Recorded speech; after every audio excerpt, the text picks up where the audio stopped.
जय शिव शंकर, हर हर महादेव, हर हर गंगे। सदानी दरबार रायपुर इंडिया में संत युधिष्ठिर लाल प्यारी संगत यूके जा प्यारा धर्म प्रेमियों,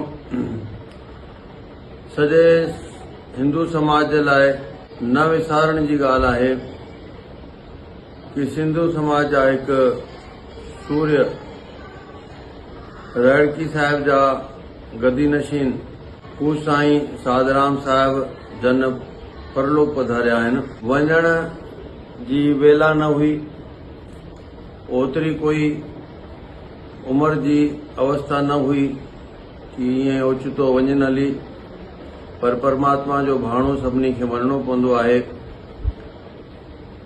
ऐं इहो अनुभव आहे, इहो ॾिठो बि आहे कि जेके महापुरुष हूंदा नी उहो पंहिंजो कमु पूरो करे स्वधाम गमन कंदा नी।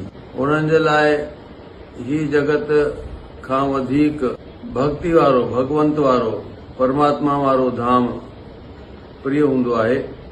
ड्यूटी ते ईंदा आहिनि, पंहिंजो पूरो कमु करे सभिनी खे भक्ति जी राह ॾसे, गुरुनि जो नालो ऊचो करे, संगत खे निहाल करे पंहिंजे परम धाम में वेंदा नी हली।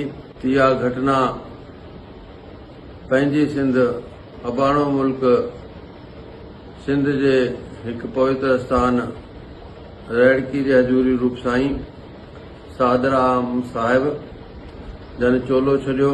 रड़कीअ जा ही संत श्रीमद भगवत गीता में भी ईंदो आहे कि न तद भास्यते सूर्यो न शशांको न पावकः यदत ज्ञात्वा न निर्वर्तन्ते तद धामम परमम मम।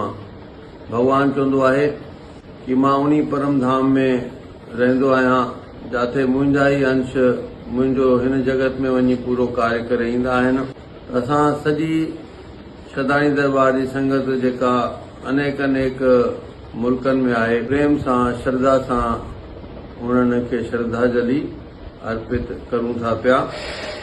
तव्हां लंदन जी संगत जेको प्यारो असांजो भाटियो अम्बरीश कुमार शदाणी यानी गुड्डू उते सपत्नीक रहे थो पियो, ॿिया बि प्रेमी आहिनि जेके सदाई संतन सां संग कयो अथनि, साईं साधराम जी बि सोबत में रहिया आहिनि, त ज़रूरु उन्हनि खे बि विछोड़ो थींदो हूंदो। त असां तव्हां सभिनी जे तरफ़ां बि उन्हनि खे यादि करूं था पिया। जय सदाराम।